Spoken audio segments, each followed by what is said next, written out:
Elon Musk recently criticized President Joe Biden's decision to grant a pardon to his son Hunter. Former President Donald Trump and many Republican officials also expressed shock at this decision. In a post on social media platform X on December 2nd, billionaire Elon Musk stated, "I don't care about the drug issue, but treating the integrity of America as a reward is not right." The day before, Biden had signed a full and unconditional pardon for his son Hunter. Biden said that this decision was driven by his belief that the prosecution is unfair. According to CNN, former President Donald Trump cannot overturn this official pardon by pardoning his son. Joe Biden has not kept the public promise he made multiple times before and after withdrawing from the 2024 presidential race. The president and a senior White House spokesperson have clearly stated that even after Trump won the election, Biden would not pardon Hunter Biden or reduce his sentence. According to Fox News, Press Secretary Karen Jean-Pierre stated that 6 times the pardon means Hunter Biden will not be convicted for his crimes and removes any possibility of him being sent to prison, which was once a possibility. The judges overseeing Hunter's cases may cancel the sentencing hearings that were scheduled for this month on December 12 for the gun case and December 16 for the tax case. U.S. President-elect Donald Trump and Republican members of Congress have criticized outgoing President Joe Biden for pardoning his son. According to Trump's spokesperson, Stepan Ch stated in a statement that the failed witch hunts against President Trump have proven that the Justice Department, controlled by the Democratic Party, and other progressive prosecutors have committed the crime of abusing the judicial system. He added that this judicial system needs to be repaired and that legal proceedings must be restored for all Americans. That is exactly what President Donald Trump will do when he returns to the White House with a strong mandate from the American people. Trump compared the treatment of the president's son to the prosecution of his supporters who stormed the Capitol on January 6, 2021, in hopes of overturning the results of the 2020 presidential election.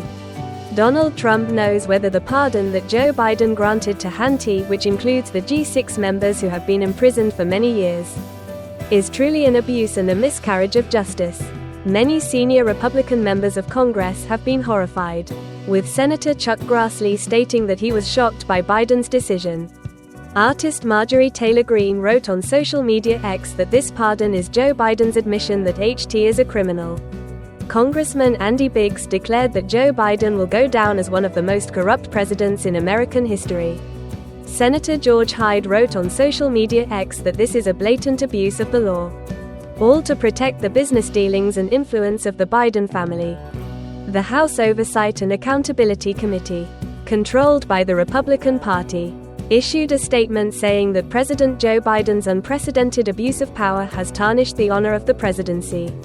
This broadly drafted pardon will clearly absolve any tax and gun-related offenses in Hunter Biden's current cases, along with any hidden federal offenses that Hunter may have committed from January 1, 2014, to December 1, 2024. This time frame is significant as it encompasses Hunter's entire tenure on the board of the Ukrainian gas company Burisma and many of his other overseas dealings, including in China. Hunter has faced intense scrutiny for his controversial business transactions abroad, and Donald Trump has repeatedly stated that Hunter should be prosecuted for his activities in Ukraine and elsewhere.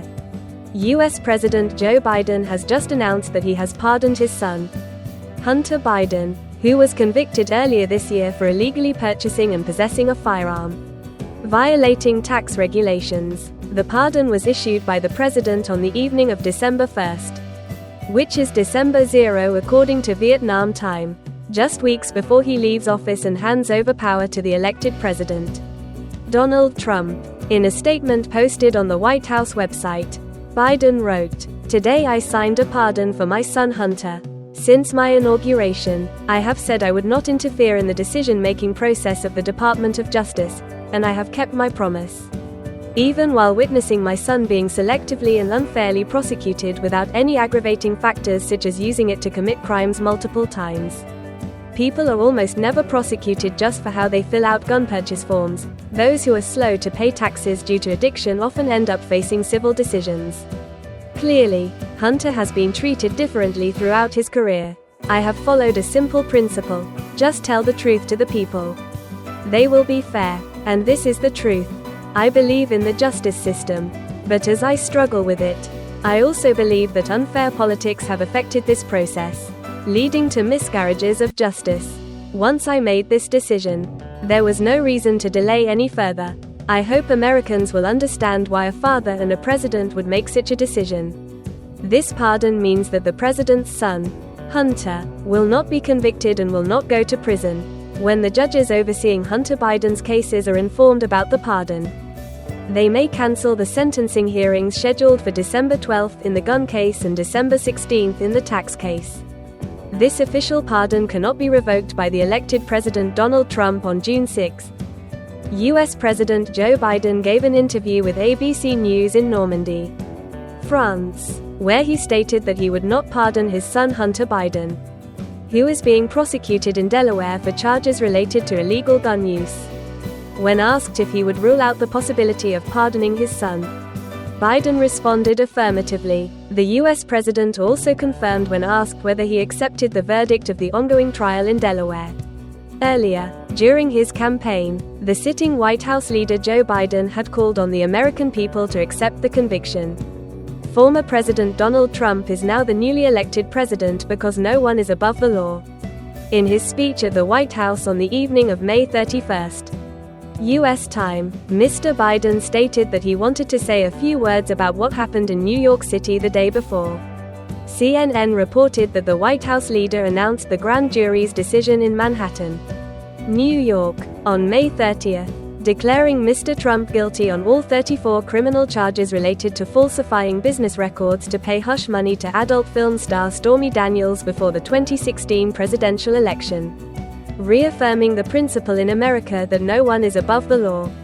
The administration of U.S. President Joe Biden does not have enough time to provide Ukraine with all the military aid approved by Congress before his presidential term ends in January 2025. And some authority on this matter will be transferred to Donald Trump's team. The Wall Street Journal cites sources from the White House and the U.S. Congress, stating that the Biden administration has over $6.5 billion to transfer equipment from U.S. military reserves and arsenals to Ukraine and hopes to use all of this money before Biden's term ends on January 20, 2025. However, according to the Wall Street Journal, the Pentagon has stated that they have reached the amount of weapons they can send to Ukraine each month without sacrificing their combat capability. However, there are logistical issues in supplying ammunition to Ukrainian forces. It is estimated that the U.S. will need to provide Ukraine with about $110 million worth of weapons each day, nearly $3 billion in December and January, to fully utilize this amount, which is impossible. A source from the Wall Street Journal in Congress indicated that, according to a source from the Pentagon, the U.S. currently intends to send $500 to $750 million from its stockpile to Ukraine each month, as larger equipment can take months to deliver. Therefore, these supplies will mainly consist of artillery and more easily transportable ammunition. Any unused cash will be transferred to the future administration of Donald Trump. What he will do about the transportation of weapons to Ukraine is still unknown. In addition to funding from the U.S. military reserves, the Biden administration also has over $2 billion to fund long-term weapon contracts for Kyiv. They want to secure as much as possible in contracts before January 20. Sources from the Wall Street Journal at the Pentagon reported. Additionally, Congress has allocated nearly $5 billion to the White House to purchase more weapons to replenish U.S. stockpiles. The Biden administration intends to spend this money by the end of Biden's presidential term. The Wall Street Journal previously reported that President Joe Biden had requested Congress to allocate an additional $24 billion for military aid to Ukraine and to replace the weapons sent to Kyiv. However, according to the Wall Street Journal, the future Congress, where the Republican Party holds a majority, appears indifferent to this idea in a different context following the U.S. call for aid. Regarding the issue of lowering the conscription age, Mr. Levin, the media advisor to the president of Ukraine, stated that the promised weapons are not being delivered on time and there are not enough weapons to fully equip the mobilized soldiers.